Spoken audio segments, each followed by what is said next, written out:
أعوذ بالله من الشيطان الرجيم بسم الله الرحمن الرحيم والعصر إن الإنسان لفي خسر إلا الذين آمنوا وعملوا الصالحات وتواصوا بالحق وتواصوا بالصبر.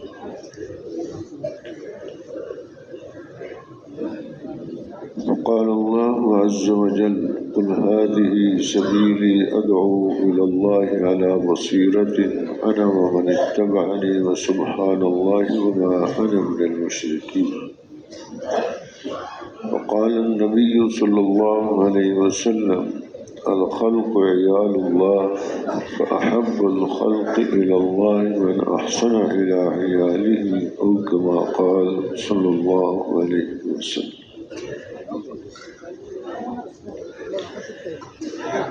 محترم دوستوں اور بزرگوں،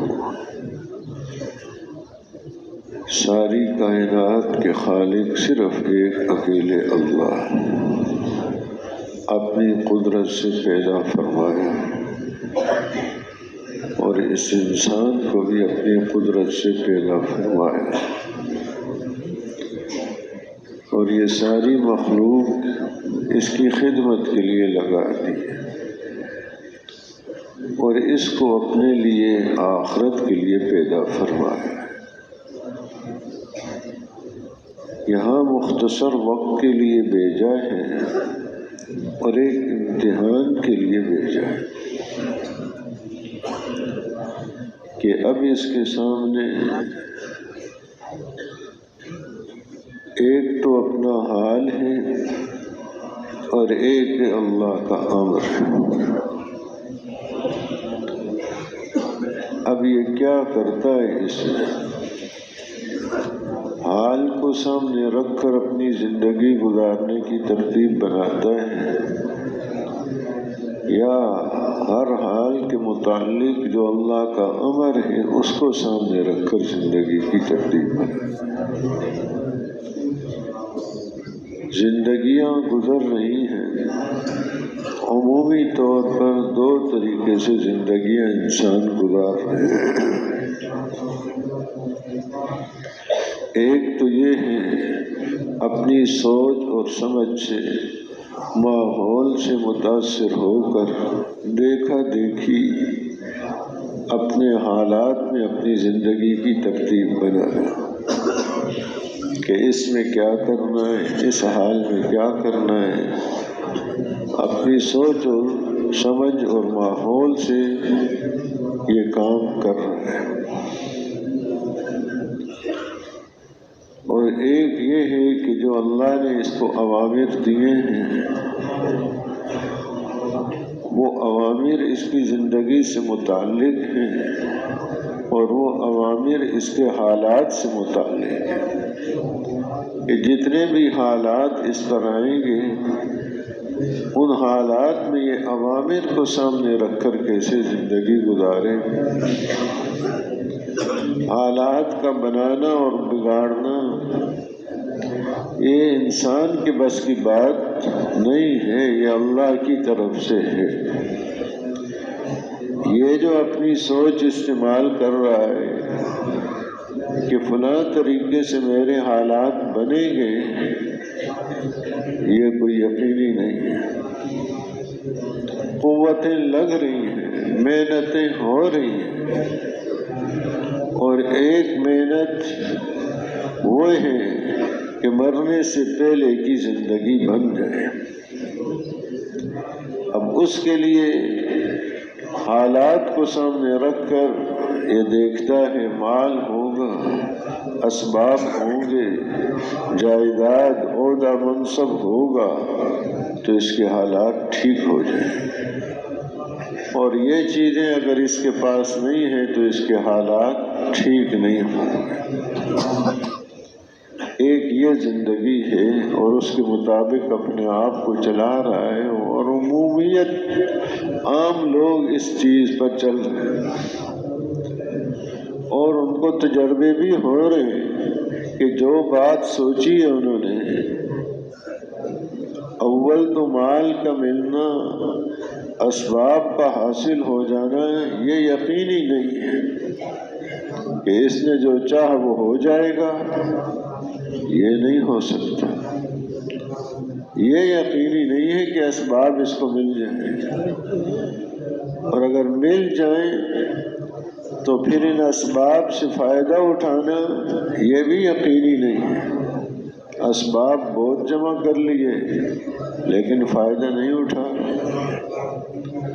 کھانے کی اجازت ہی نہیں ہے، معالج نے اس کو منع کر دیا ہے فلاں فلاں چیز نہ کھاؤ، اور کئی وجوہات ہیں، اسباب ہیں لیکن فائدہ ان سے نہیں اٹھا رہا، بلکہ یہ اسباب اس کی صحت اور زندگی کے لیے خطرہ بنے ہوئے ہیں۔ اتنے زیادہ جمع کیے ہیں کہ زندگی ان سے بنے گی خطرے میں پڑا ہوا ہے۔ تو اسباب سے فائدہ اٹھانا بھی یقینی نہیں ہے، اور جو فائدہ اس کے مقدر میں ہے وہ فائدہ بھی کب تک ہوگا؟ موت تک فائدہ ہوگا، اس سے زیادہ نہیں ہے۔ ساری دنیا کا یہ مالک بن جائے، موت کے بعد یہ چیز ذرا بھی کام نہیں آئے گی۔ ایک محنت کا رخ یہ ہے، عام انسان لگے ہوئے ہیں، عمومی ذہن اس پر لگا ہوا ہے، روزانہ تجربے بھی ہو رہے ہیں کہ جو سوچا ہے وہ نہیں ہوا، اور پھر بعض جو ایمان سے محروم ہیں یا تقدیر پر ایمان نہیں ہے تو وہ پھر کیا کرتے ہیں؟ جو سوچا ہے نہیں ہوا تو پھر خودکشی کر لیتے ہیں۔ خودکشی سے کیا ہے؟ حالات بن جائیں گے، اس کے حالات تو اور بگڑ جائیں گے، حالات اس کے اور بگڑ جائیں گے۔ وہ تو موت کیا ہے کہ اس کے بدن سے روح کا جدا ہو جانا ہے، بدن کو ایک یہ ظاہری فنا آئی ہے، روح اس کی باقی ہے، اب حالات اس کے اوپر پہلے سے بڑھ کر آئیں گے۔ روح کا ایک تعلق جسم کے ساتھ ہے تو اس پر بھی وہاں بھی حالات آتے ہیں، ختم نہیں ہوتی یہ چیزیں۔ یہ عام ذہن ہے، موت آ گئی، اس کا قصہ ختم ہو گیا، بھوک والے کی بھوک ختم ہو گئی، غریب کی غربت ختم ہو گئی، امیر کی عمارت ختم ہو گئی۔ یہ ایک ذہن بنا کہ حالات ختم ہو گئے بس، اس لیے وہ اپنے اوپر اپنی جان کو بھی ختم کر دیتا ہے، حالانکہ یہ جان اس کی نہیں ہے، یہ تو اس کے پاس امانت ہے۔ جیسے دوسروں کو مارنا جائز نہیں، اپنے آپ کو بھی مارنا جائز نہیں ہے، اپنے آپ کو نقصان پہنچانا بھی جائز نہیں ہے، یہ اس کے۔ تو یہ زندگی کی ایک چیز سوچ رکھی ہے، ایمان کی دولت سے محروم ہے، اسی رخ کو سب کچھ سمجھ رکھا ہے اور اسی دنیا کو سب کچھ سمجھ رکھا ہے، تو ایک راستہ تو یہ ہے، ایک راستہ وہ ہے جو خالق اور مالک نے مقرر کیا ہے، اوامر کا راستہ ہے، حکم دیا ہے اس کو، فَفَعَلُوا مَا تُؤْمَرُونَ۔ حالات سے متاثر ہو کر نہ چلو، حال کو سامنے رکھ کر اپنی زندگی نہ بناؤ، بلکہ جو حکم دیا گیا ہے اس کے مطابق کرو۔ فَفَعَلُوا مَا تُؤْمَرُونَ، جو حکم ہے اس کے مطابق حالات ہیں۔ بیماری آئی ہے، اس میں کیا حکم ہے؟ اس حکم کو پورا کر دیا، یہ انسان کامیاب ہے۔ اللہ کی طرف متوجہ ہوا، اللہ سے مانگا اس نے، اور سنت کے مطابق اس نے علاج کیا ہے، اب جو بس میں تھا وہ کر دیا، بس یہ کامیاب ہو گیا۔ اور اگر حکم کو توڑ دیا ہے، چاہے صحت بھی اس کو مل گئی، یہ ناکام ہے۔ صحت کا مل جانا کامیابی نہیں، کامیابی حکم کا پورا کرنا ہے۔ حالات ہیں، فقر و فاقہ ہے، اب اس حال میں بھی حکم ہے، اس نے کیسے کرنا ہے؟ صبر کرنا ہے، برداشت کرنا ہے، اپنی حاجت کا کسی کے سامنے اظہار نہیں کرنا، اللہ کے سامنے رکھنا ہے۔ اب اس طریقے پر یہ چلا، حکم کو پورا کر دیا تو یہ کامیاب ہے۔ فقر دور ہو گیا تو بھی کامیاب ہے، نہیں دور ہوا تو بھی یہ کامیاب ہے۔ اور اگر غلط طریقہ اختیار کیا اس میں تو فقر دور ہو گیا تو بھی ناکام ہے، نہیں دور ہوا پھر بھی ناکام۔ تو کامیابی کس میں ہے؟ حکم کو پورا کرنے میں۔ اس کو پتہ ہے دنیا کے اندر جو جس چیز کو بناتا ہے، ایک تو اس کا طریقہ استعمال بھی بتاتا ہے، دوسرا اس کی طاقت اور قوت اور قیمت کو بھی جانتا ہے، اس کی قوت کیا ہے اور اس کی قیمت کیا ہے اور اس کا طریقہ استعمال کیا ہے۔ اس میں ذرا سا بھی اپنی عقل کا دخل نہیں دیتا۔ اب جس نے گاڑی بنائی اس نے گاڑی کے استعمال کا طریقہ بھی بتا دیا، کوئی کتابچہ لکھ دیا چھوٹا سا، ہدایات ہیں اس کے مطابق اس مشین کو استعمال کرو۔ اور اگر کوئی ایسی اہم چیز ہے تو بعض دفعہ آدمی بھی ساتھ بھیج دیتے ہیں، وہ بھی رہنمائی کر دیتے ہیں کہ اس کو استعمال کرنے کا طریقہ یہ ہے۔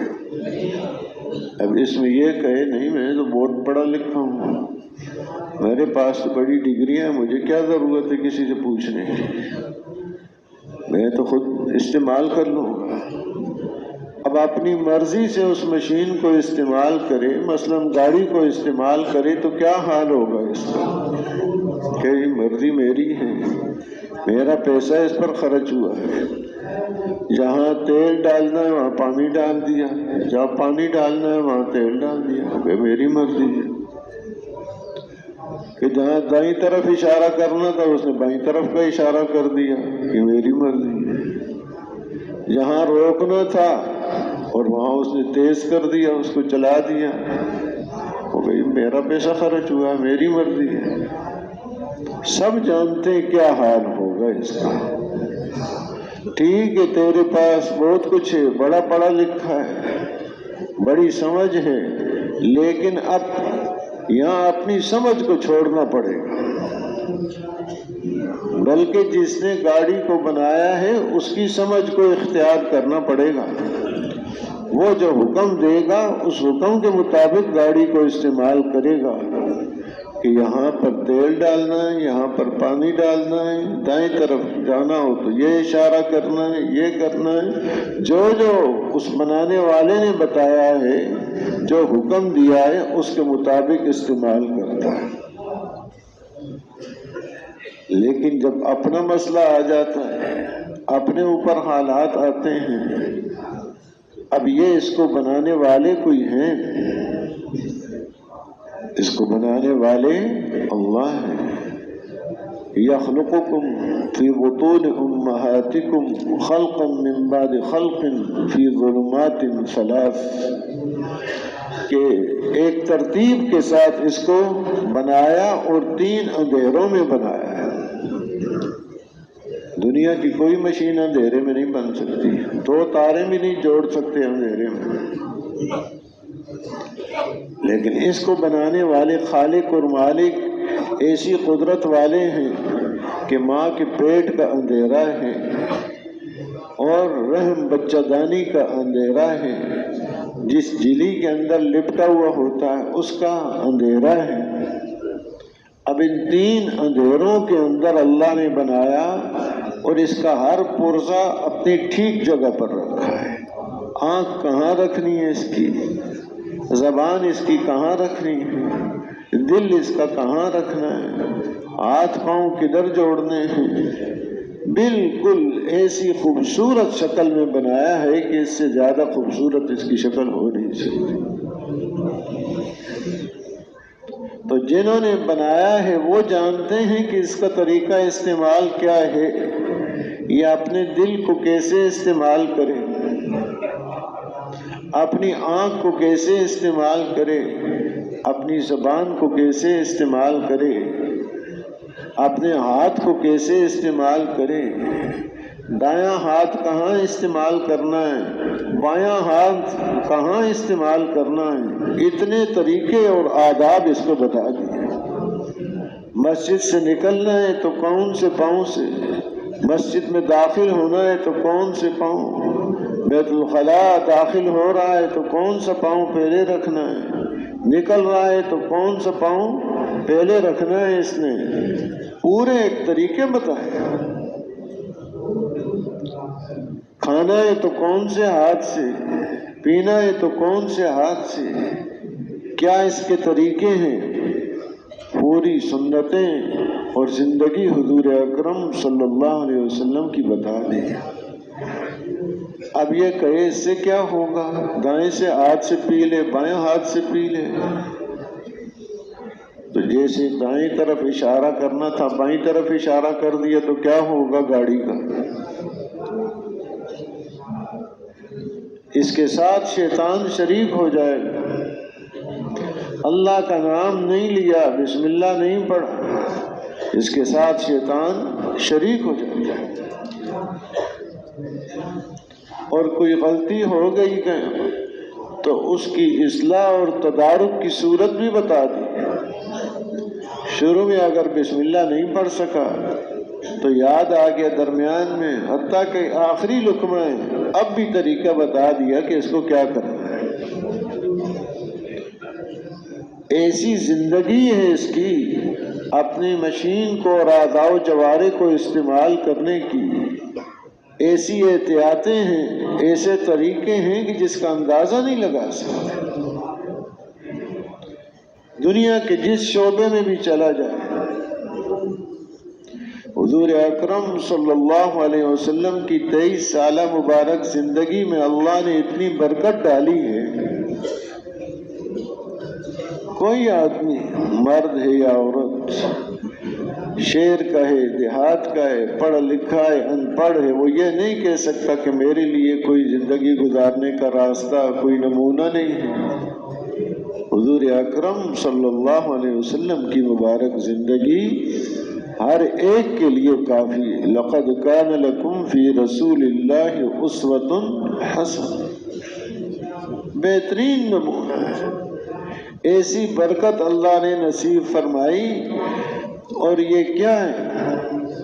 اس لیے کہ اس انسان کے اوپر حالات آئیں گے، حال سے متاثر ہو کے نہ چلے، اپنی زندگی کی ترتیب نہ بنائے، اللہ کا حکم، نبی اکرم صلی اللہ علیہ وسلم کا طریقہ اس حال میں جو ہے اس کو پورا کر لیا اس نے، یہ انسان کامیاب ہے، اور اگر اس کو چھوڑ دیا اس نے یہ ناکام ہے، چاہے ساری دنیا کا یہ مالک بنا ہوا ہے، یہ ناکام ہے۔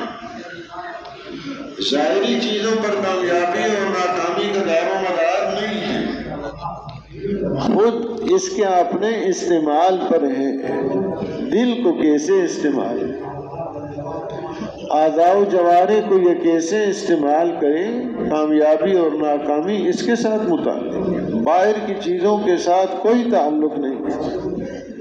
ایک بہت بڑا دھوکہ لگا کہ یہ کامیابی یہاں اس چیز کے ساتھ ہے، آرام راحت چین سکون اس سے ملے گا، اس کے لیے بڑی دوڑ دھوپ کر رہا ہے، کوششیں جمع اسباب جمع کر رہا ہے، اور دھوکہ کیا لگ گیا، اسباب راحت کا نام اس نے راحت رکھ لیا،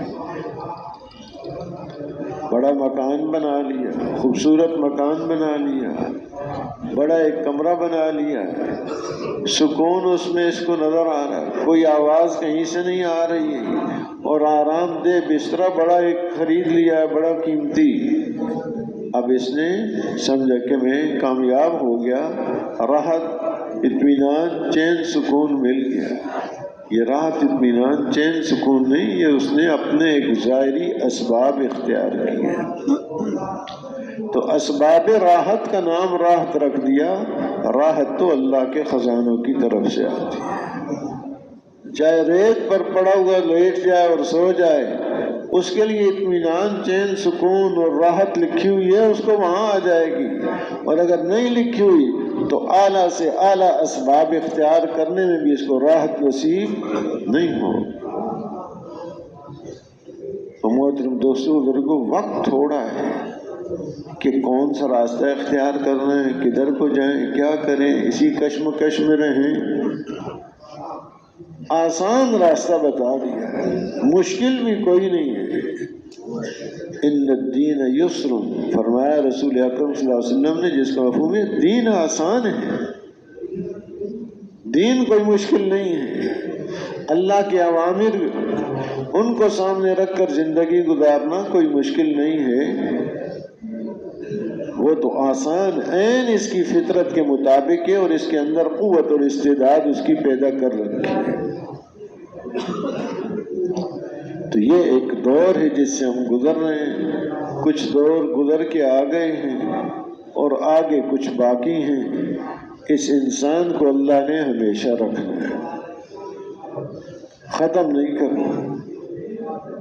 عالم ارواح میں تھا، ماں کے پیٹ میں آ گیا، اب یہاں دنیا میں ہے، پھر قبر اور برزخ میں ہے، میدان معاشر میں ہے، پھر ہمیشہ ہمیشہ کے اس کے لیے فیصلے ہوں گے، کامیابی کے یا ناکامی کے۔ اگر کوئی ایمان والا معافی نہ ہوئی گناہوں کی تو کچھ دیر کے لیے اس کو جہنم میں ڈالا جائے گا، تاکہ پاک صاف ہو کر جنت میں جانے کے قابل بن جائے، پھر ہمیشہ ہمیشہ وہ جنت میں رہیں گے۔ اور جن کو یہ دولتیں نصیب نہیں، ہمیشہ کے لیے جہنم میں وہ رہیں گے۔ تو اس کو باقی رکھنا ہے، جو دور گزر گئے وہ گزر گئے، دار و مدار اس پر ہے جس میں اس وقت ہم چل رہے ہیں۔ یہاں کے حالات کا بھی اور آنے والے تمام حالات کا بھی دار و مدار اس پر ہے کہ آنے والے حالات بھی اس کے بننے۔ جیسے عرض کیا، حالات ختم نہیں ہوتے، حالات آدمی پر ختم نہیں ہے۔ حضرت عبداللہ ابن عباس رضی اللہ عنہما حج پہ تشریف لے جا رہے تھے، کچھ لوگ ان کے ساتھ تیار ہو گئے، ہم بھی آپ کے ساتھ جائیں گے۔ راستے میں ایک آدمی کا انتقال ہو گیا، اس کے لیے قبر کھودی، سانپ نکل آیا، دوسری جگہ قبر کھودی، پھر سانپ نکل آیا، اس کو مار رہے ہیں، ڈنڈے مار رہے ہیں، وہ مرتا نہیں ہے، بھاگتا نہیں ہے۔ تیسری جگہ قبر کھودی، پھر سانپ نکل آیا، وہ جا نہیں رہا، مر نہیں رہا، مار رہے ہیں اس کو۔ حضرت عبداللہ ابن عباس رضی اللہ عنہما کے پاس آئے یہ لوگ کہ جی یہ واقعہ ہو گیا۔ انہوں نے فرمایا اس کو اسی اب قبر میں دفن کر دو، کوئی عمل اس کا ظاہر ہو گیا کہ اس عمل پر کیا حال آنا تھا۔ یہ جو ہم یہاں اعمال کر رہے ہیں وہ آخرت میں ایسی شکلوں اور صورتوں میں آ کر ظاہر ہو جائے۔ گئے، حج کیا، واپس آئے علاقے میں تو ان کے گھر والوں کو بتایا کہ ان کا انتقال ہو گیا۔ انہوں نے اور یہ بات بھی ساتھ سنا دی۔ پوچھا کیا عمل تھا ان کا؟ کہا کہ یہ غلے کا کاروبار کرتے اور رات کو ہر بوری سے تھوڑا تھوڑا غلہ نکال لیتے تھے۔ اگلے کو بتا رہے ہیں پورا ہے لیکن کم ہوتا تھا، جو تول بتایا ہے وہ کم ہے کہ جی اتنے کلو اتنا ہے، یہ کم کر کے دے دیتے تھے۔ اب یہ عمل ظاہر ہو جائے گا، حالات ختم نہیں ہوتے، حالات آگے آ جائیں گے اور بڑھ کر آئیں گے۔ یہاں کے حالات اور انداز کے ہیں، یہاں کچھ حالات ہیں اور اس کو دور کرنے کے لیے کوئی ظاہری اسباب بھی اللہ نے دے رکھے ہیں، وہاں کے حالات کے لیے کوئی سبب اس کے پاس نہیں ہوگا۔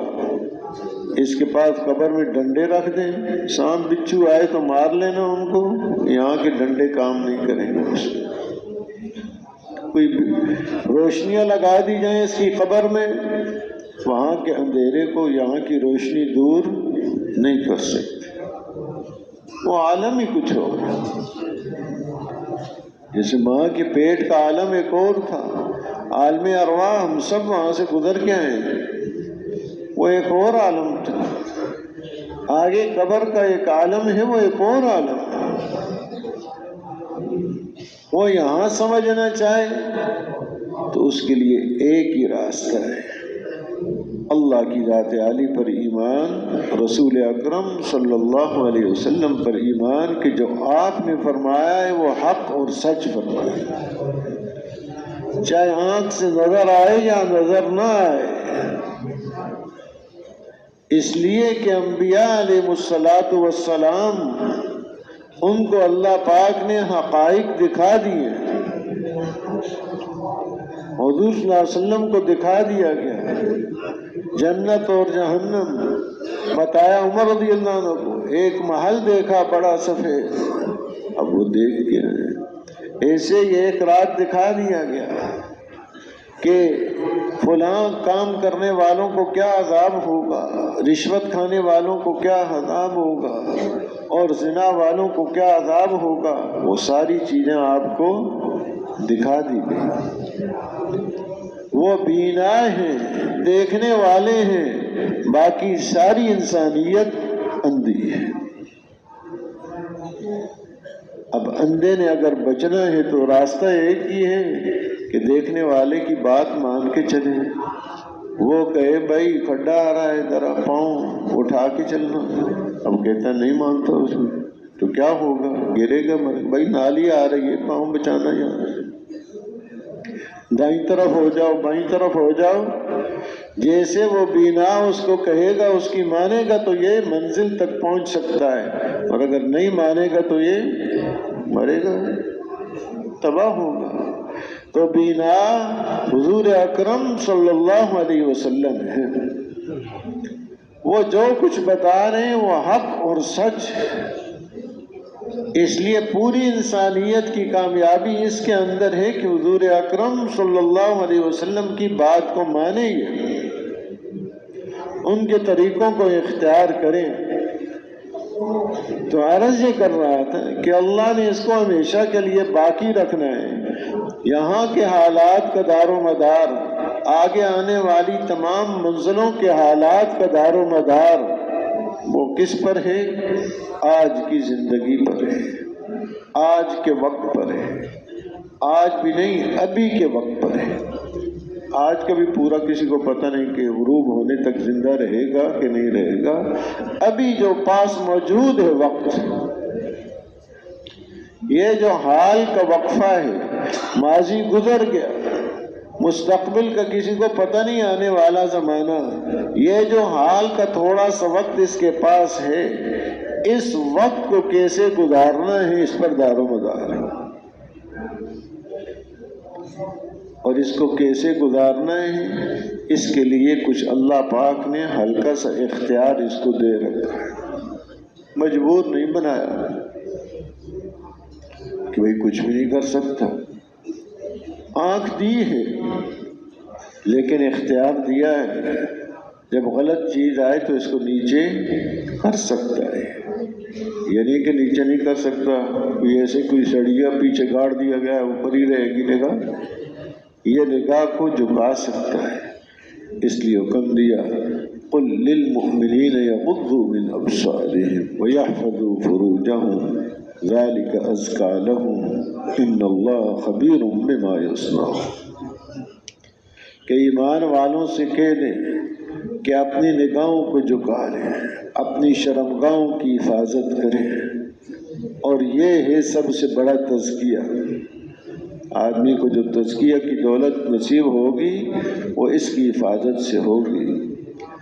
آگے یہ چلے گا کس قوت سے؟ اس امر پر وہ قوت بھی آگے بتا دی۔ ان اللہ خبیر بما یصنعون، جتنا اس کے یقین اندر پختہ ہوگا، یہ بات جتنی اندر طاقتور ہوگی، اس آیت پر عمل کرنا اس کے لیے آسان۔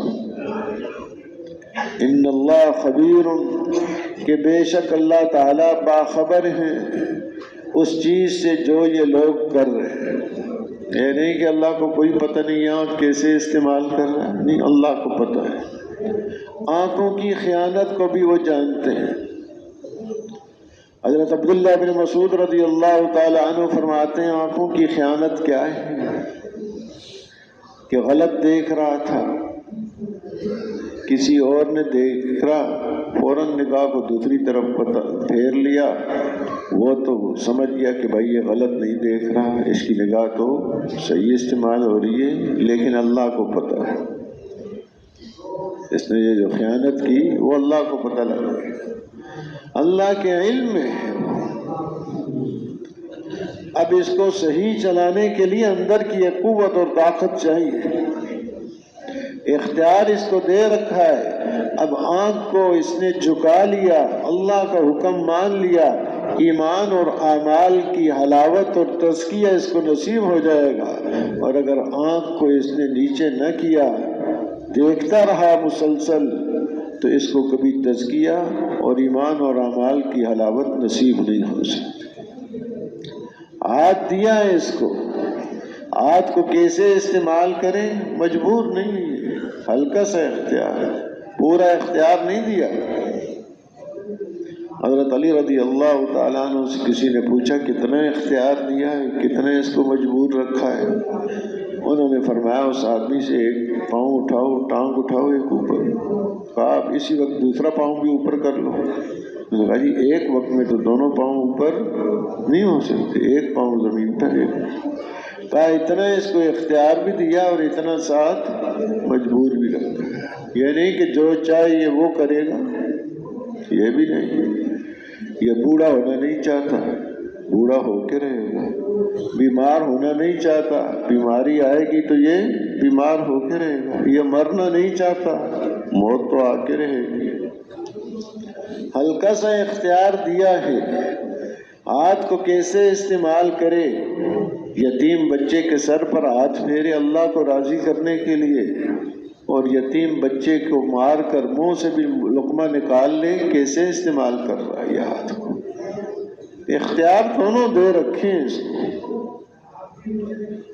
اس پر دار و مدار ہے اس کے یہاں کی زندگی کا بھی اور آخرت کی زندگی کا بھی۔ یہاں کے بھی جو حالات بنیں گے وہ اچھے اعمال کی وجہ سے، ایمان اور یقین کے صحیح ہونے کی وجہ سے بنیں گے، اور حالات جو یہاں کے بھی بگڑیں گے وہ اعمال کے بگڑنے کی وجہ سے۔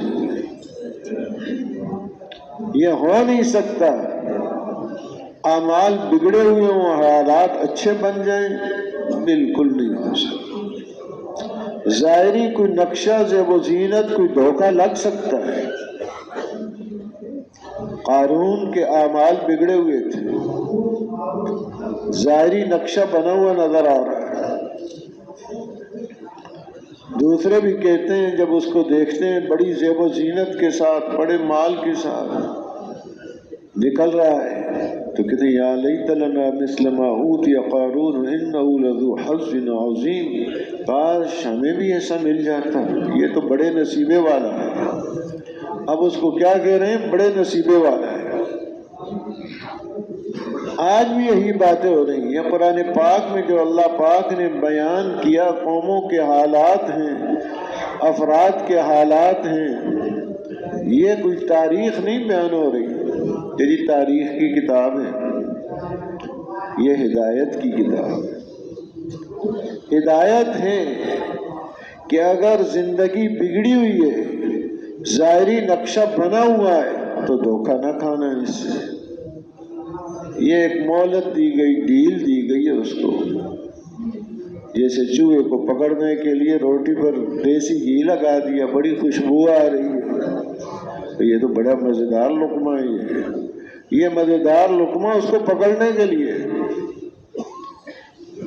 مچھلی کو پکڑنے کے لیے گوشت کی بوٹی لگا دی کانٹے پہ، وہ بھی سمجھے بڑی اچھی بوٹی آ گئی ہے، یہ بوٹی تو اس کو پکڑنے کے لیے ہے۔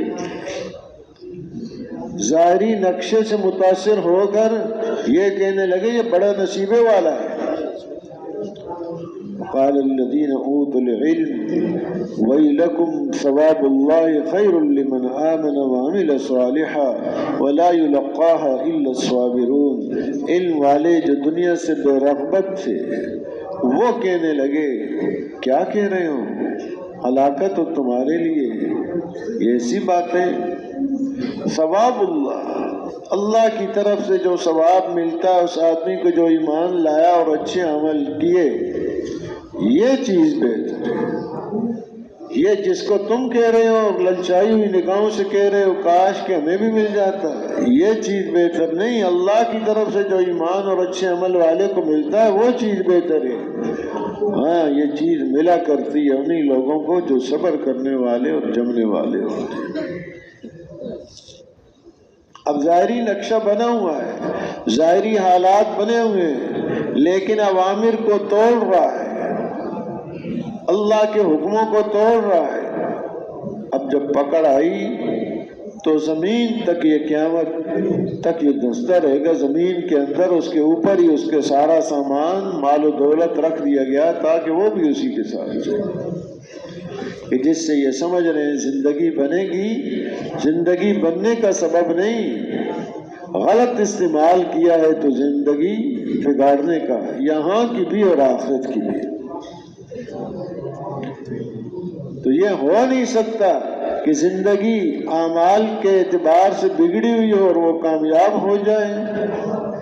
ڈیل ہو سکتی ہے، مہلت ہو سکتی ہے، کامیابی نہیں ہو سکتی۔ کامیابی تو کیا ہے؟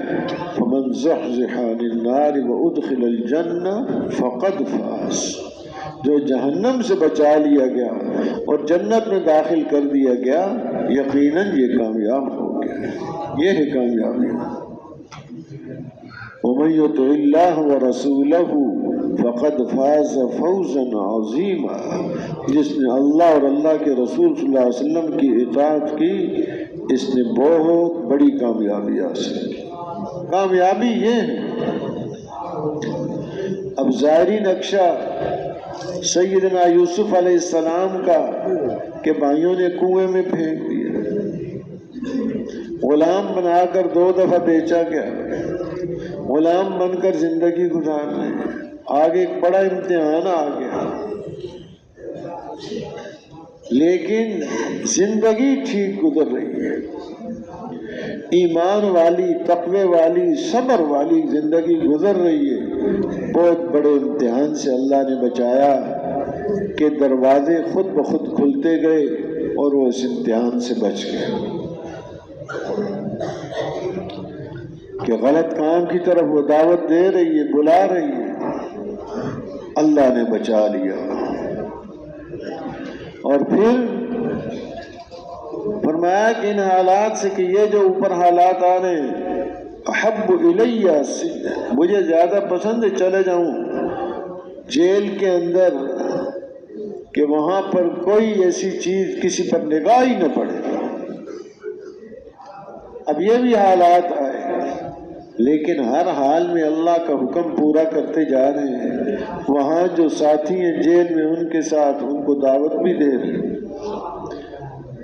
آئے ان کے پاس کچھ تو ان کو دعوت دی، پوچھا ارباب متفرقون خیر ام اللہ الواحد القہار، یہ جو تم نے مختلف رب بنا رکھے ہیں یہ کوئی بہتر ہے یا ایک واحد القہار ذات بہتر ہے؟ واحد القہار ذات جس کے قبضے میں سب کچھ ہے وہ ہے حقیقت۔ اب یہ وہاں کی زندگی ہے اور کوئی پوچھنے والا نہیں ہے، پردیسی آدمی ہے، کوئی ان کا مقدمہ لڑے، بھائی حالات کی تحقیق کرو، کیوں آدمی کو جیل میں اتنا عرصہ ہو گیا ڈال رکھا ہے، کوئی تحقیق تو کرو، کوئی پوچھ نہیں ہے، پڑے ہوئے ہیں، لیکن نظام چلتا ہے اللہ کا۔ بادشاہ کو خواب اللہ نے دکھلائی، اس نے اپنے ساتھیوں سے تعبیر پوچھی تو ساتھی اسے کہنے لگے ایسے یہ خیالات ہیں، کوئی حقیقت نہیں ہے اس میں۔ تو اس پر اس کو اطمینان نہ ہوا۔ اب یوسف علیہ السلام سے خواب پوچھی گئی، آدمی بھیجا تو انہوں نے خواب کی تعبیر بھی بتائی اور جو حالات آئیں گے فاقہ ہوگا اس میں کیا کرنا ہے، مزید ایک چیز تدبیر بھی بتا دی۔ بادشاہ نے کہا ایسا سمجھدار آدمی اور ہم نے جیل میں ڈال رکھا ہے، اس کو تو میرے پاس لاؤ، ائتونی بھی، میرے پاس لے کر آؤ، یہ تو بڑا خاص آدمی ہے، میں استخلص لنفسی، اپنے لیے اس کو خالص رکھوں گا، امور سلطنت میں بادشاہ کے کاموں میں اس سے مشورہ لوں گا۔ اتنا ذہین آدمی اور ایسا سمجھدار اور ایسی تعبیر بتائی۔ جب آئے کہ آپ کو بلایا جا رہا ہے، باہر آ جائیں جیل سے، تو فرمایا نہیں، پہلے تو پوچھو فَاسْأَلُوا مَا بَالُ النِّسْوَةِ اللَّاتِي قَطَّعْنَ أَيْدِيَهُنَّ، پہلے پوچھ تو لے وہ ان عورتوں سے جنہوں نے اپنے ہاتھ کاٹ لیے تھے، کیا بات ہوئی تھی۔ حالات کی تحقیق ہوئی۔ اب وہ عزیز مصر کی بیوی زلیخا وہ بھی کہنے لگی الآن حصحص الحق انا راودته عن نفسی وانه لمن الصادقین، اب حق واضح ہو گیا ہے، میں نے ان کو اپنی طرف بلایا پھسلایا تھا لیکن وہ میرے چکر میں نہیں آئے، وہ سچے لوگوں میں سے، حق واضح ہو گیا۔ اب بات آئی، ورنہ تو لوگ کہیں گے یہ بادشاہ نے کیسے آدمی کو اپنے پاس رکھا، صاف بالکل واضح ہو گیا۔ لیکن توجہ یوسف علیہ السلام کی اللہ کی طرف ہے کہ کوئی آدمی اپنے گھمنڈ میں آ جائے، یہ نبی ہوتے ہیں، بہت اونچے ہوتے ہیں، بہت بلند مقام ہوتا ہے، اللہ ہی کی طرف متوجہ ہوتے ہیں۔ وما ابرئ نفسی ان النفس لامارۃ بالسوء، یہ فرما رہے ہیں میں کوئی اپنے نفس کی برات کو ظاہر نہیں کر رہا، یہ تو برائیوں کا حکم کرنے والا ہے، اللہ نے بچایا ہے، اللہ کی طرف توجہ ہے۔ اب حالات ایسے بنے ہوئے ہیں، بادشاہ نے کہا ان کو میں خالص اپنے لیے رکھوں گا، استخلص لنفسی، امور سلطنت میں ان سے مشورہ لوں گا۔ اب حالات بگڑے ہوئے ہیں سارے، کوئی آدمی نظر نہیں آتا امانت دار ہو اور کام کر سکتا ہو، سارا بگاڑ ہی بگاڑ ہے۔ جب سارا بگاڑ ہی بگاڑ ہو اور کوئی آدمی ایسا ہو جو صحیح کام کر سکتا ہو تو پھر اس کو چاہیے کہ اپنے آپ کو پیش کرے اور بتائیں کہ مجھے تمہاری حکومت سے کوئی غرض نہیں ہے، اور غرض والے کام ٹھیک کر نہیں سکتے، غرض والے صحیح حکومت نہیں چلا سکتے، مجھے تمہاری حکومت سے کوئی غرض نہیں ہے۔ یہ کام جو ہے کہ حالات آئیں، فاقہ پھیل گیا، دور دراز کے علاقوں میں بارشیں کوئی نہیں ہو رہی، لوگ فاقے سے مر رہے ہیں، اب لوگوں میں غلہ تقسیم کرنا صحیح پہنچے ہر ایک کو، یہ ضرورت ایک بڑی، ورنہ ایسے لوگ آ گئے کہ مال صحیح تقسیم ہی نہیں ہو رہا، حال وہی کا وہی بلکہ اور بگڑ جائے گا۔ تو انہوں نے کہا یہ کام میرے ذمہ کرو، ایسی تقسیم شروع کی کہ دور دراز تک بات پھیل گئی، خود فاقوں سے رہ رہے ہیں، دوسروں کے گھروں میں غلہ پہنچا رہے ہیں، ادھر ان کے بھائیوں کو بھی خبر لگی، وہ بھی آئے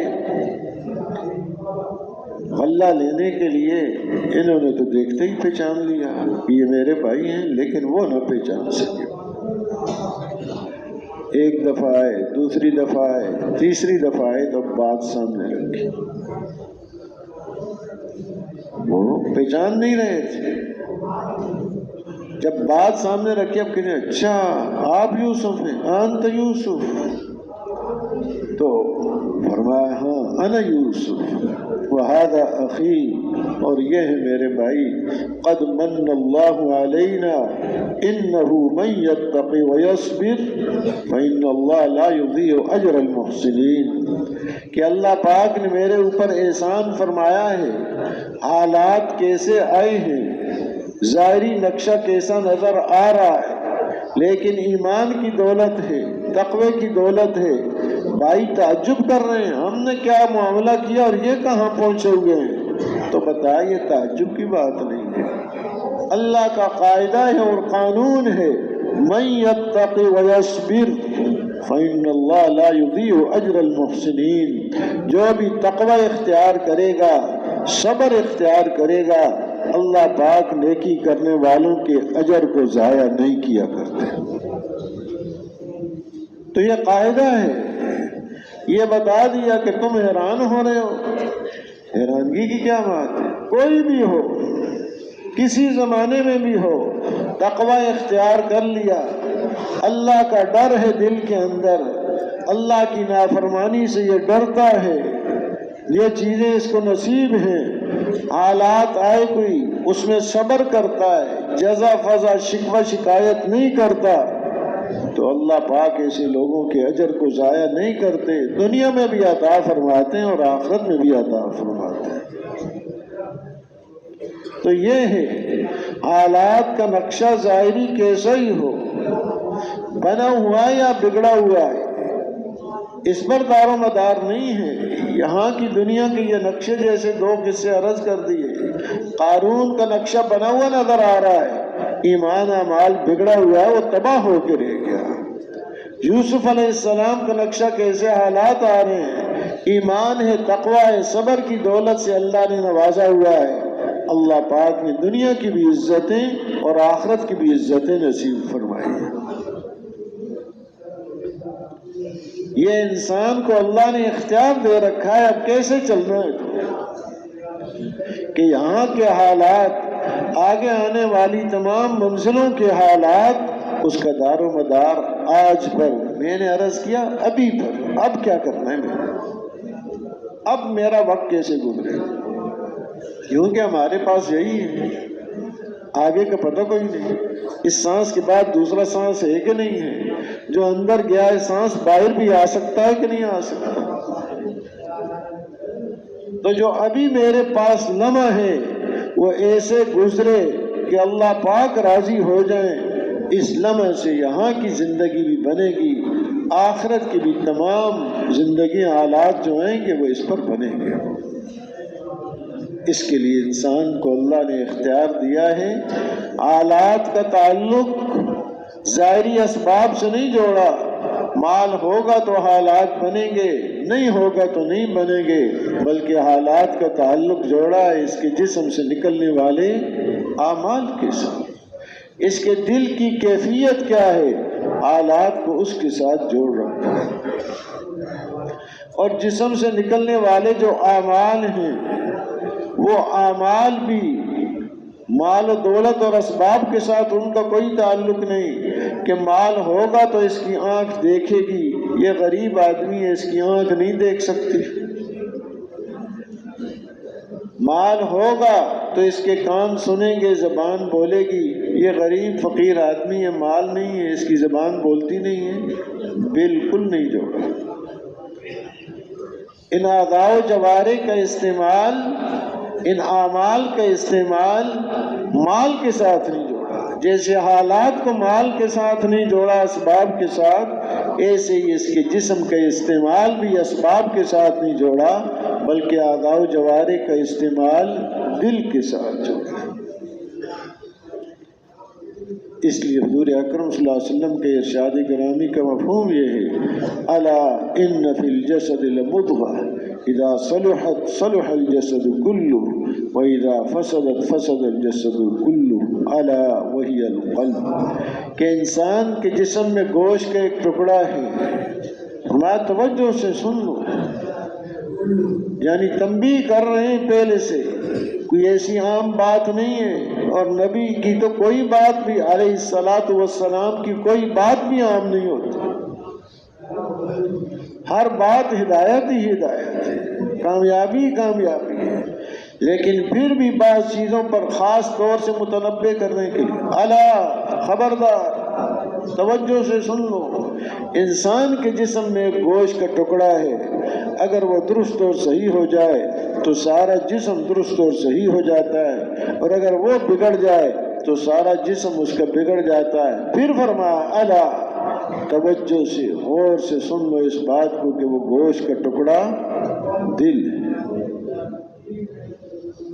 یہ سدھر گیا سارا جسم سدھر گیا، اور جسم سدھر گیا سارے حالات اس کے سدھر جائیں گے، اور یہ بگڑ گیا تو اس کا جسم بگڑ جائے گا، جسم بگڑ جائے گا، اعمال بگڑیں گے، سارے حالات اس کے بگڑ جائیں گے۔ تو کتنی اہم چیز ہے یہ، دل کوئی ایسی چیز نہیں، اس آدمی کے ذاتی حالات کا دار و مدار بھی اس کے دل پر ہے، یہاں کے حالات اور آخرت کے بھی سارے حالات اور پورے عالم کے حالات کا دار و مدار اس انسان کے دل پر ہے کہ جی آج حالات بڑے بگڑ گئے، کیا وجہ ہو گئی؟ کوئی درندے زیادہ ہو گئے ہیں، سانپ بچھو زیادہ ہو گئے، وہ پھیل گئے، حالات بگڑ گئے،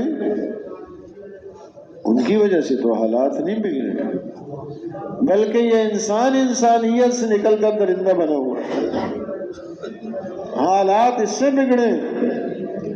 سانپ بچھو جنگل کے درندوں سے حالات نہیں بگڑتے، حالات کا بننا اور بگڑنا اس انسان پر موقوف ہے، ایسا ربط ہے اس کا، جیسے آگ پر آپ پانی ڈالیں اس کا کیا اثر ہوگا، آگ پر آپ پیٹرول ڈال دیں کیا اثر ہوگا، سب جانتے ہیں۔ جتنا اس میں تاثیر نظر آ رہی ہے، اس سے زیادہ تاثیر انسان کے جسم سے نکلنے والے عمل کی ہے۔ جب جھوٹ بولتا ہے، حدیث پاک کا مفہوم ہے، اتنی بدبو ہوتی ہے فرشتے 1 میل دور چلے جاتے ہیں، بھاگ جاتے ہیں۔ یہ تو اللہ نے یہاں چھپا رکھا ہے کہ دنیا کے ایک نظام چلانا ہے، جیسے ایک ظاہری گندگی کوئی کپڑوں پر لگی ہوئی ہو، پاخانہ وغیرہ، کوئی بیٹھے گا اس کے پاس، بھاگے گا، دور رہے گا۔ اس سے زیادہ گندگی ہے جھوٹ بولنے کی، یہ تو ظاہری گندگی ہے، وہ اندر ایک باطنی گندگی ہے، اس کی گندگی پھر آگے قبر میں ظاہر ہوگی، کتنی بدبو ہوگی، روح بدبودار ہو جائے گی، روح سیاہ ہو جائے گی، اور آگے آخرت میں اس کی یہ روح اس کو عذاب جسم کو دینے کے لیے پھر یہی چیز، یہ جھوٹ اور اس کے برے اعمال، جیسے ابھی ایک عرض کیا، سانپ کی شکل، بچھو کی شکل، آگ کی شکلیں وہ بن جائیں۔ یہ تو ایک چھپانے کے لیے، اچھا عمل ہے تو اس کی اچھی تاثیر، برا عمل ہے تو اس کی بری تاثیر۔ برف پہ ہاتھ رکھا فوراً پتہ چل جاتا ہے، آگ پہ ہاتھ رکھو فوراً پتہ چل جائے گا اس کی کیا تاثیر ہے۔ اس سے زیادہ تاثیر انسان کے جسم سے جو اعمال نکل رہے ہیں، آنکھ نے کیسا دیکھا ہے فوراً اس کا اثر پڑ جائے گا، زبان کیا بولی ہے فوراً اس کا اثر پڑ جائے گا، کان نے کیا سنا ہے۔ ایک حدیث پاک کا مفہوم ہے کہ گانا سننے کی وجہ سے اندر نفاق پیدا ہوتا ہے، اب جو اس کے کان میں جا رہا ہے وہ اندر کیا پیدا کرے گا، منافقت پیدا ہو جائے گی، اس کے اندر دو رخی ہو جائے گی، ایک کو ایک چہرہ دکھاتا ہے، دوسرے کو دوسرا چہرہ دکھاتا ہے، یہ حالات اس کے بن جائیں گے، کہ اطمینان نہیں ہوگا اس کو، ایسے ہی پھرتا رہے گا۔ اعمال کی مستقل تاثیر ہے، جو ہی نیک عمل کیا نقد انعام اللہ پاک دیتے ہیں، دل کے اطمینان، چین، سکون نصیب فرماتے ہیں، دیر نہیں لگتی، نقد انعام ہے۔ الذین آمنوا وتطمئن قلوبهم بذکر اللہ الا بذکر اللہ تطمئن القلوب۔ اللہ کا ذکر اللہ کا ذکر زبان سے بھی، دل سے بھی، اور اعضاء و جوارح کو اللہ کی اطاعت میں لگانا، یہ ذکر فوراً دل کو اطمینان۔ حالانکہ دل کا اطمینان آج سب سے بڑا مسئلہ ہے، اور ہر وقت رہا، جب سے دنیا چل رہی ہے، انسان چل رہے ہیں، اس کے دل کے اطمینان کا مسئلہ بہت بڑا مسئلہ ہے۔ اور بیماری تو چلو کچھ بیماری ہے وہ بھی، لیکن دل کی پریشانی لگ گئی تو یہ بیچارہ کسی کام کا نہیں رہے گا، پریشان حال ہے، سب کچھ موجود ہے، پریشان، سوچ صحیح کام نہیں کر رہی، پریشان ہے۔ پریشانیوں کا حل صرف اللہ نے دین میں رکھا ہے، دین کا کوئی عمل بھی اس نے اختیار کیا ہے، فوراً پریشانی دور ہو جائے گی۔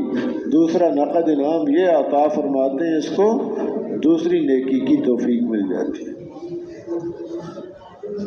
آگے بڑھتا ہے۔ اس لیے فرماتے ہیں کسی نیکی کو چھوٹا نہیں سمجھنا چاہیے، آداب ہیں، مستحبات ہیں، کسی نیکی کو بھی چھوٹا نہیں سمجھنا۔ یہ نیکی آگے بڑھنے کا ذریعہ ہے۔ مسجد میں داخل ہوئے فوراً کون سا قدم ہے، ایک نگاہ ہو اس کے اوپر، نکل رہے کون سا قدم ہے، یہ نیکیاں اس کی زندگی کو بنائیں گی۔ کھانا ہے کون سا ہاتھ استعمال کیا ہے، پہننا ہے کون سا ہاتھ استعمال کیا ہے، یہ آداب اس کو آگے بڑھاتے ہیں۔ پھر آگے اس کو سنتوں کی توفیق دیتے ہیں اللہ پاک، پھر آگے اس کو فرائض کی توفیق دیتے ہیں، اور فرائض کی توفیق مل گئی، آگے اپنی معرفت سے نواز دیتے ہیں اللہ پاک اس کو۔ یہ ایک مستقل زندگی ہے، اور ایسے ہی گناہ کیا تو نقد سزا۔ نقد سزا کیا ہے؟ دل کا پریشان، کوئی بھی گناہ، کوئی ظاہری وقتی لذت وہ اور چیز ہے، دل کی پریشانی کا لاحق ہونا اور چیز ہے۔ دل کی پریشانی اس کو لاحق ہو جائے گی۔ یعنی آدمی دیکھیے، جس کی دھرتی میں رہ رہا ہے، جس کا کھا رہا ہے، جس کا پہن رہا ہے، اسی کے سامنے اس کی نافرمانی کرے تو اس کا کیا حال ہوگا؟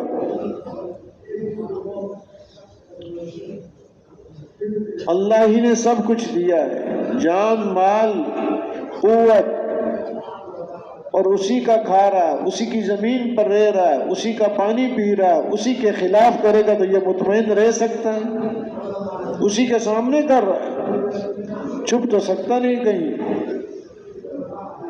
تو اس کو دل کا اطمینان نصیب نہیں ہو سکتا، فوراً پریشانی لاحق ہوتی ہے۔ دوسری نقد سزا یہ ملتی ہے، اگلے گناہ کی طرف بڑھ جاتا ہے، پھر اگلا گناہ، پھر اگلا گناہ۔ اس لیے فرماتے ہیں کسی گناہ کو چھوٹا نہیں سمجھنا چاہیے، یہ گناہ آگے بڑھائیں گے آہستہ آہستہ، بڑے بڑے گناہوں تک کا یہ ذریعہ بن جاتے ہیں۔ اور گناہ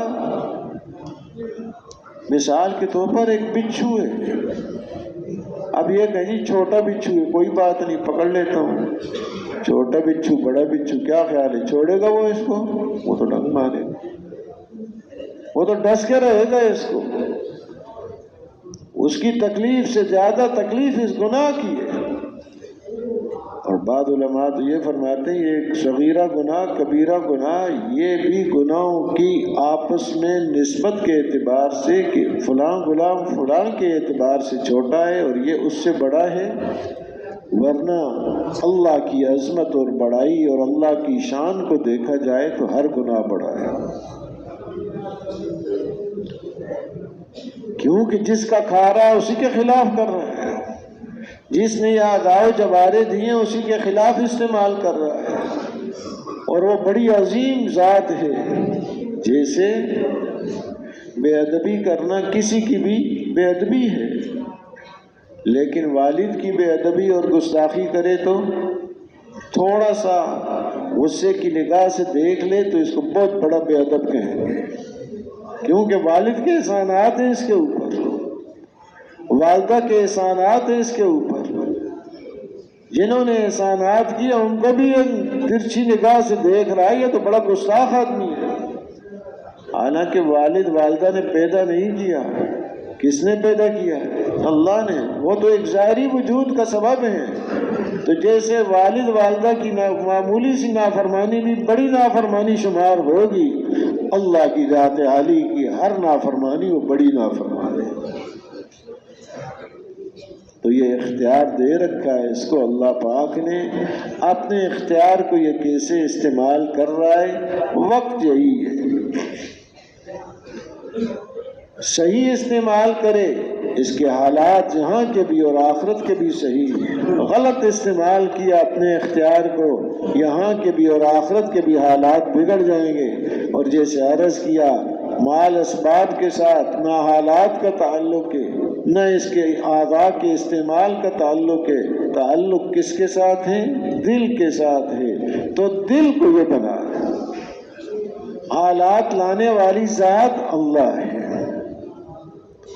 اچھے حالات ہو برے حالات ہو، امن ہو خوف ہو، اللہ کی طرف سے، الفت اور محبت ہو یا عداوت اور دشمنی اور نفرت ہو، اللہ کی طرف سے، صحت ہے بیماری ہے اللہ کی طرف سے، زندگی ہے موت ہے اللہ کی طرف سے، عزت ہے ذلت ہے اللہ کی طرف سے، حالات اللہ کی طرف سے ہیں، لیکن اللہ کے ہاں سے حالات کا ایک ضابطہ ہے، بے ضابطہ نہیں ہے، اندھیر نگری نہیں ہے کہ اعمال اور دل بگڑا ہوا ہے اور حالات اچھے آ جائیں، اندھیر نگری نہیں ہے، ایمان اور اعمال بنے ہوئے اور حالات بگڑ جائیں یہ نہیں ہے۔ جیسے ابھی دو قصے عرض کیے، قارون کے ایمان اور عمل بگڑا ہوا تھا، ظاہری نقشہ کش سے بگاڑ اس کے اوپر آ کے رہا، تباہ ہو کے رہا۔ سیدنا یوسف علیہ السلام ظاہری نقشہ کچھ نظر آ رہا ہے، لیکن ایمان اعمال صبر تقوی کی دولت اللہ نے ان کو نصیب فرمائی ہوئی ہے، ہر حال میں وہ کامیاب ہے۔ یہ ہو نہیں سکتا کہ اعمال ایمان اچھا ہے اور حالات بگڑ جائیں، یہ مستقل اللہ کے یہاں ایک ضابطہ ہے، اور اللہ پاک اپنے ضابطہ کے خلاف نہیں کرتے۔ اس لیے یہ عرض کیا جاتا ہے، یہ دنیا میدان محنت ہے، لیکن بہت بڑی بھول لگ گئی انسانیت کو کہ محنت کس چیز پر کرنی ہے۔ چیزوں پر کرنی ہے تو چیزیں بنیں گی، اور چیزوں بننے سے انسان نہیں بنتا۔ بے شمار کارخانے کھول دیے ہیں، نئی نئی چیزیں بن رہی ہیں، پڑھنے پڑھانے کے بے شمار انتظامات کر دیے، وہ سارا یہ دنیا سے فائدہ اٹھانے کی چیزیں یہ حاصل کر رہے ہیں، لیکن اس سے انسان نہیں بنے گا۔ انسان تو بنتا ہے صرف انبیاء علیہ السلام کی مبارک محنت سے، اور کسی محنت سے انسان نہیں بنتا۔ کارخانے بہت کھول لیے جی، ترقی ہو گئی، ترقی کہاں ہوئی؟ انسان بنا ہے کہ نہیں بنا؟ چیزیں بنا لی آپ نے، کپڑا بنا لیا اور ایجادات کر دی، زمین سے لے کے آسمان تک کی ساری فضا کو اس نئی نئی ایجادات سے پر کر دیا جائے، انسان کے بننے کا ذرا بھی اس کے ساتھ کوئی تعلق نہیں۔ اور اس کو کیا کہا جا رہا ہے؟ یہ آج ترقی کا دور ہے، چیزوں کی کثرت کا نام ترقی رکھ دیا ہے، حالانکہ فرمایا فَلَمَّا نَسُوا مَا ذُكِّرُوا بِهِ فَتَحْنَا عَلَيْهِمْ أَبْوَابَ كُلِّ شَيْءٍ، جو نصیحت کی گئی جب اس کو بھول گئے تو اللہ پاک نے فرمایا ہم نے ہر چیز کے دروازے کھول دیے، لو یہ چیزیں، ان چیزوں کی کوئی قیمت نہیں اللہ کے۔ اور عرض کیا پہلے، یہ دنیا کی نعمتیں بھی دیتے ہیں، اس میں دو اعتبار ہیں، ایک ہے ڈیل اور مہلت، معصیت کے باوجود اگر چیزیں یہ نعمتیں مل رہی ہیں تو یہ خطرناک گھنٹی ہے اس کے لیے، ادھر معصیت ہے اور نعمتیں آ رہی ہیں، بڑا خطرناک مرحلہ ہے، یہ مہلت دی جا رہی ہے، پکڑ آئے گی اچانک، پھر حیران ہو کے رہیں گے، فَإِذَا هُمْ مُبْلِسُونَ، یہ کیا ہو گیا؟ ہاں، ایمان پر، تقوی پر، صبر پر جو ملے گا وہ مہلت نہیں، وہ برکت ہے۔ فرمایا وَلَوْ أَنَّ أَهْلَ الْقُرَىٰ آمَنُوا وَاتَّقَوْا لَفَتَحْنَا عَلَيْهِمْ بَرَكَاتٍ مِّنَ السَّمَاءِ وَالْأَرْضِ۔ اگر یہ بستیوں والے ایمان کو اور تقوی کو اختیار کر لیں، اللہ پاک فرماتے ہیں ہمیں ان کے اوپر زمین و آسمان کی برکتوں کو کھول دیں۔ برکت سے مسائل حل ہو جاتے ہیں، اسباب سے مسئلے حل نہیں ہوں گے۔ برکتیں اٹھا لی جائیں، چھوٹا چھوٹا مسئلہ ایک بہت بڑا مسئلہ اور پریشان کن مسئلہ بن جائے۔ مسئلوں کا حل برکت ہے، اور برکت کس پر ہے؟ آمنوا واتقوا ولو ان اہل القرى آمنوا واتقوا، ایمان اور تقوی پر برکتیں ملتی ہیں۔ تو اب ضرورت اس بات کی کہ محنت تو ہو رہی ہے چیزوں پر، نام رکھ لیا اس کا ترقی کا زمانہ، حالانکہ وہ انسان تو اور گرتا جا رہا ہے۔ انسان تو چیزیں بن رہی ہیں، انسان تو نہیں بن رہا۔ ترقی تو ہوگی انسان کے بننے سے، چاہے چیزیں نہیں ہیں، انسان بنا ہوا ہے، یہ زمانہ ترقی کا۔ بھوک سے زندگی گزر رہی ہے، فاقے سے زندگی گزر رہی ہے، سواری کوئی نہیں، رہنے کے لیے مکان کوئی نہیں ہے، انسان بنا ہوا ہے، یہ ہے ترقی کا زمانہ۔ حضور اکرم صلی اللہ علیہ وسلم کے ارشاد گرامی ہے خیر القرون قرنی ثم الذین یلونہم ثم الذین یلونہم او کما قال صلی اللہ علیہ وسلم، کہ زمانوں میں سے بہترین زمانہ حضور صلی اللہ علیہ وسلم نے فرمایا میرا زمانہ۔ تو ترقی کا زمانہ کن کا ہے؟ حضور اکرم صلی اللہ علیہ وسلم کا زمانہ ہے، اور پھر صحابہ کا زمانہ ہے، تابعین کا زمانہ ہے، کہ جن زمانوں میں انسان بنے ہوئے تھے، ایسے بنے ہوئے تھے کہ نظام عالم ان کے لیے مسخر اور انسانیت کی ہدایت کا ذریعہ بن رہے تھے۔ انسان کی ترقی ہے تو بھول بہت بڑی ہے۔ آدمی ہوش میں آ جائے، محنت کا رخ بدل جائے، چیزوں کی بجائے اپنے اوپر محنت کرے، اپنے آپ کو بنائے، اور اپنے آپ کو بنانے میں پہلی محنت دل کی محنت ہے۔ دل کو بنا لے، ہر غیر کا تأثر اندر سے ختم ہو جائے، اللہ کی ذات عالی کا تأثر پیدا ہو جائے، ایسی محنت ہو، اور اپنے اعضاء و جوارح کو بنا لے۔ دل بن گیا، اعضاء و جوارح بھی بن جائیں گے۔ اس کے لیے دعوت، تنہائیوں میں اللہ سے رو رو کر مانگنا، انفرادی دعوت کا اہتمام کرنا، کوئی دوسرا دعوت دے رہا ہو تو محتاج بن کے سننا، یہ نہیں کہ یہ باتیں تو مجھے پتہ ہیں پہلے سے، محتاج بن کے دعوت دے تو بھی محتاج بن کے، اپنے آپ کو مریض سمجھ کر سنے تو بھی اپنے آپ کو مریض سمجھ کر یہ میری ضرورت ہے، اور تنہائیوں میں اپنے آپ کو بھی دعوت دے۔ حاجی صاحب رحمۃ اللہ علیہ فرماتے تھے پختگی جو آئے گی وہ اس سے آئے گی تنہائی میں اپنے آپ سے بھی بات کرے، جو دوسروں کو دعوت دے رہا ہے اپنے کو بھی دعوت۔ دکان سے کچھ نہیں ہوتا، میری دکان سے بھی کچھ نہیں ہوتا، اپنے آپ کو بھی دعوت کرنے والی ذات اللہ پاک ہے۔ اور اللہ پاک نے فضل و کرم فرمایا، اعمال میں سے ایک عمل ایسا دے دیا ہے کہ جس کی برکت سے سارے اعمال بن جاتے ہیں، وہ نماز کا عمل ہے۔ نماز صحیح تو اس کی زندگی صحیح ہے، نماز بگڑ گئی تو باقی اعمال بھی اس کے بگڑ جائیں گے، حدیث پاک کا مفہوم ہے۔ نماز پر محنت کرنا، دل پر محنت، نماز پر محنت، نماز بنانے کے لیے مستقل ہم وقت نکالیں، 2 نفل پڑھے، شروع سے لے کے آخر تک اپنے آپ کو دیکھے، توجہ، دھیان، اعمال کیسے کرنے، ہاتھ کیسے اٹھانے، رکوع کیسا کرنا ہے، قیام کیسے کرنا ہے، صحیح یہ ساری چیزیں ہوں، ظاہر بھی بنا ہوا ہو نماز کا اور باطن بھی بنا ہوا ہو، پورا اہتمام اس کا۔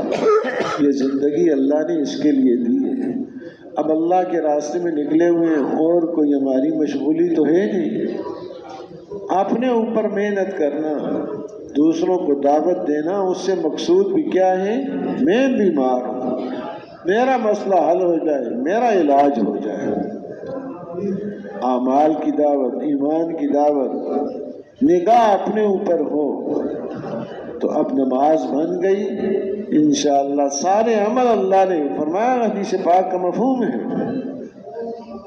ان اول ما يحاسب بالعبد يوم القيامة الصلاة فمن صلحت صلاته صلح له سائر عمله ومن فسدت صلاته فسد سائر عمله، او كما قال صلی اللہ علیہ وسلم، کہ قیامت میں سب سے پہلے جو حساب ہوگا وہ نماز کا ہوگا۔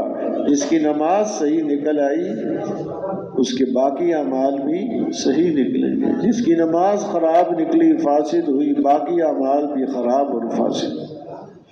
نماز پر مستقل محنت، وقت نکالے ہیں۔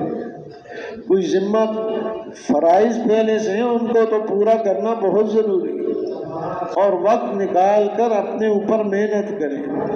2 رکعات پڑھی، فرض میں بھی نماز بنانے کی محنت، سنت میں بھی، نوافل میں بھی 2 نفل، ابھی کچھ کمی رہی 2 اور پڑھے، ابھی پوری نہیں ہوئی، ابھی پوری 2 رکعتیں صحیح نہیں پڑھی، دھیان بدل گیا تھا، پھر 2 اور۔ مولانا یوسف صاحب رحمۃ اللہ علیہ فرماتے ہیں 500 دفعہ بھی پڑھنی پڑ جائے تو 500 دفعہ پڑھیں، ہم تو 1 دفعہ بھی نہیں پڑھتے۔ اللہ معاف کہ میں یہ نماز پڑھ رہا ہوں، مجھے نماز پڑھنی نہیں آتی، میں اپنی نماز کو بنانے کے لیے نماز پڑھوں۔ اسی طرح کرتے رہیں گے موت تک سیکھتے رہیں گے۔ اللہ پاک اپنے فضل سے نماز کی حقیقت نصیب ہے، اور اللہ پاک سے مانگنا بھی۔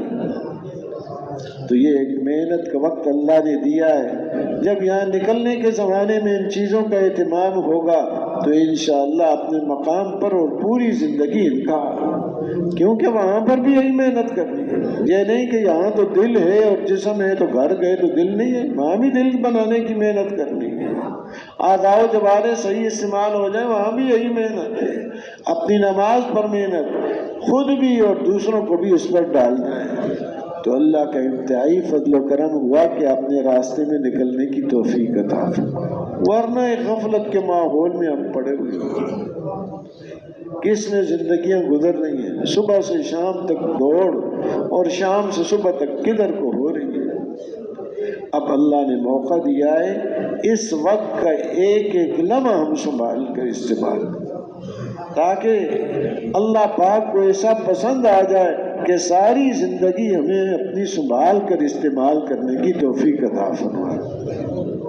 ہر وقت کہ بھائی یہ لمحہ حال کا میرے پاس ہے، آئندہ کا کوئی پتہ نہیں، اس کو تو میں ٹھیک گزاروں، اس میں تو کوئی ایسی بات نہ ہو، اس میں تو میرا دل بنتا جائے، میرے اعضاء بنتے جائیں، اخلاق بنتے جائیں، اخلاص نصیب ہوتا جائے۔ اللہ نے ایک موقع نصیب فرمایا ہوا ہے، تو اس وقت کی انتہائی قدر ہے۔ یہ قدر کریں گے، شکر گزاری کریں گے، اللہ پاک نعمت میں اضافہ کر دیتے ہیں، وعدہ ہے اللہ پاک کا۔ تو اب یہ گزارش ہے کہ جیسے ہم اپنے بارے میں فکر تو پوری انسانیت کے بارے میں فکر، سب کو اللہ پاک یہ دولتیں نصیب فرما دے، دنیا آخرت کی کامیابیاں نصیب فرما دے۔ تو تیار ہیں جی اس کے لیے؟ اب ایک گزارش ہے کہ جب تک یہاں سے جانے کا نہ کہا جائے اس وقت تک ہم بیٹھے رہیں۔ کیا خیال ہے جی؟ تیار ہیں اس کے؟ دوسروں کے جمنے کا بھی ہم ذریعہ بنے، مہمانوں سے بھی یہی گزارش کرتے ہیں۔ تو اس کے لیے فرمائیں جن بھائیوں کے پہلے وقت لگ چکے ہیں، قوائف پورے ہیں، بیرون کے لیے فرمائیں سال 7 ماہ کے لیے کون کون بھائی تیار ہے؟ ماشاءاللہ ماشاءاللہ، اللہ پاک جزائے خیر عطا فرمائے، آسان فرمائے، قبول فرمائے، ماشاءاللہ۔ تشریف رکھیں، تشریف رکھیں، اللہ پاک آسان فرمائے۔ یہ اعمال اللہ نے دیے، اعمال کرتے ہوئے اللہ سے مانگتے ہوئے، مانگنا بھی مستقل ہے، دعوت بھی ہے، دعا بھی ہے، دونوں چیزیں۔ دعا کا بھی پورا اہتمام ہو۔ ایسے ہی اندرون سال کے لیے فرمائیں کون کون بھائی تیار ہیں؟ کھڑے ہو جائیں ماشاءاللہ۔ لمبا موقع ملتا ہے ایسی جگہوں پر بھی جہاں عرصہ ہو گیا جماعتیں نہیں گئی یا ابھی تک پہنچی نہیں ہیں، ماشاءاللہ جماعتیں یہ پہنچتی ہیں۔ تشریف رکھیں، اللہ پاک آسان فرمائے، جماعتیں مکمل کر کے تشریف رکھیں، تشریف الحمدللہ ہمارے مہمان خوب آ رہے ہیں، اجتماع پر بھی خوب آئے، اور ان کے آنے کی وجہ سے ہمیں بہت فائدہ، ہمارا کام آگے بڑھ جاتا ہے، ان کی قربانی زیادہ ہے، مقامی کام بھی جہاں جاتے ہیں آگے بڑھ جاتا ہے اور خروج بھی زیادہ بڑھ جاتا ہے۔ تب ان کے ساتھ ہم وقت لگائیں گے تو ہمیں بھی فائدہ ہوگا۔ جیسے فرماتے ہیں کہ باتوں سے باتیں پھیلتی ہیں، عمل سے عمل پھیلتا ہے، اور قربانی سے قربانی پھیلتی ہے۔ یہ لوگ بڑی قربانی والے ہیں، تب ان کے ساتھ ہمارا وقت لگ جائے تو پرانے ساتھیوں سے گزارش ہے کہ کون کون بھائی تیار ہیں، ذرا کھڑے ہو جائیں مہمانوں کے ساتھ تشکیل کے لیے۔ فرمائے ماشاءاللہ، فرمائے ماشاءاللہ، اور ہمت کریں، اور ہمت کریں، اور ہمت فرمائیں، اور ہمت فرمائیں، اور ہمت فرمائیں، اور ہمت فرمائیں، ماشاءاللہ، اور ہمت فرمائیں، ماشاءاللہ، ماشاءاللہ، ماشاءاللہ۔ تشکیل والوں سے عرض کر دیں کہ ہماری تشکیل مہمانوں کے ساتھ تشریف رکھیں۔ اللہ پاک آپ کو انتہائی جزائے خیر عطا فرمائے۔ جن بھائیوں کے بھی 4 مہینے نہیں لگے، موقع اللہ نے دیا ہوا ہے، اس سے ہم فائدہ اٹھا لیں۔ اپنی ضرورت بھی ہے ہماری، تو یہ گزارش ہے کہ انشاءاللہ 4 مہینے پورے کر کے جائیں گے، چلے کے لیے آئیں یا تھوڑے وقت کے لیے، 4 مہینے انشاءاللہ پورے کر کے جائیں گے۔ فرمائیں کون کون بھائی تیار ہیں؟ انشاءاللہ 4 مہینے پورے کر کے جائیں گے۔ ماشاءاللہ، ماشاءاللہ، ماشاءاللہ۔ اللہ پاک جزائے خیر عطا فرمائے۔ اعمال کے اہتمام، دعاؤں کا اہتمام، تشریف رکھیں، تشریف رکھیں، تشریف رکھیں، تشریف رکھیں۔ ایسے ہی قریب کے علاقوں میں اور شہروں میں جماعتیں بہت چاہتی ہیں، دور دراز کے علاقے باقی رہ جاتے ہیں۔ ہم نے تو کام کو دیکھنا ہے، سردی ہے، گرمی ہے، موسم کیسا ہے، یعنی کام کیسا ہے، کام کی ضرورت ہو جہاں وہاں ہے۔ تو اس کے لیے فرمائیں کون بھائی تیار ہیں، دور سے دور تشکیل ہو جائے، ہمت فرمائیں ماشاءاللہ، ہمت کریں۔ جتنا مشقت ہوگی اتنا اجر ہوگا، اجر باقی رہے گا ہمیشہ کے لیے، مشقت تو 1-2 دن میں ختم ہو جاتی ہے۔ اور فرمائیں، اور فرمائیں، اور فرمائیں، اور فرمائیں، ماشاءاللہ، اور فرمائیں، اور فرمائیں کہ دور سے دور تشکیل ہو جائے۔ تو تشکیل والوں سے عرض کر دیں کہ ہماری ترتیب اس طرح ہے، تشریف رکھیں، اور اللہ کے راستے میں ہیں، مسافر ہیں، مسافر کی دعا قبول ہوتی ہے۔ اللہ پاک سے ہم یہ مانگیں اپنے لیے بھی، اپنے خاندان کے لیے بھی، پوری امت کے لیے کہ اللہ پاک ہم سب کو قبول فرما لیں۔ تو ایک ترتیب بن جائے کہ ہر موقع پر یہ دل کی اعمال بنانے کی محنت اور دوسروں کو اس کے لیے تیار کرنے کی محنت، اللہ کے راستے میں بھی اور اپنے مقام پر بھی، تو یہ صورت ہو جائے۔ ہر سال 4 مہینے تو نقل و حرکت کے اور 8 مہینے اپنے مقام پر اس کام کو کرنا ہے۔ تو اس کے لیے فرمائیں کون کون بھائی تیار ہے؟ ہر سال 4 مہینے، ماشاءاللہ، ماشاءاللہ، ماشاءاللہ، ماشاءاللہ۔ اللہ پاک آسان فرمائے، قبول فرمائے۔ تشریف رکھیں، تشریف رکھیں۔ اللہ پاک آسان فرمائے، قبول فرمائے۔ تشریف رکھیں، تشریف رکھیں، تشریف رکھیں۔ جو بھائی کھڑے ہیں قریب والے بھائی ان کو بٹھا دیں، اللہ آپ کو ہدایت خیر دے۔ ابھی اعلانات ہوں گے انشاءاللہ، تشریف رکھیں۔ تشکیلیں انشاءاللہ 9:30 بجے ہوں گی۔ جو جماعتیں اللہ کے راستے سے کام کر کے آئی ہیں، کارگزاری ہو چکی، تشکیل نہیں ہوئی ہے، 9:30 بجے نیچے 131 نمبر ستون پر تشریف لے جائیں، وہاں انشاءاللہ ان کی تشکیلیں ہوں گی۔ اور جن جماعتوں نے ابھی تک کارگزاری نہیں سنائی، ان سے گزارش ہے 10 بجے مسجد کے نچلے حصے میں مشرق کی طرف جہاں کارگزاری کے حلقے لگتے ہیں وہاں تشریف لے جائیں اور کارگزاری سنائیں۔ کل جو جماعتیں بنی تھیں ان کے لیے روانگی کی بات 10 بجے انشاءاللہ اسی ممبر پر ہوگی۔ ذمہ دار بھائیوں کی خدمت میں عرض ہے وقت کا اہتمام ہو، 10 بجے سے پہلے اپنی جماعتوں کو مکمل کر کے یہاں ممبر کے سامنے تشریف لائیں، روانگی کی بات سنیں، پھر آخر میں دعا، اس کے بعد اللہ کے راستے میں روانگی ہوگی۔ جن احباب نے ہر سال 4 مہینے کے لازم فیصلہ فرمایا ہے، مغرب کی نماز کے بعد نیچے ستون نمبر 146 پر تشریف لے جائیں، وہاں انشاءاللہ ان کی ہر سال 4 مہینے کی تشکیل کی ترتیب بنے گی، تو اس کا اہتمام کریں گے نا انشاءاللہ۔ ہم مجلس کی ختم کی دعائیں پڑھ لیں۔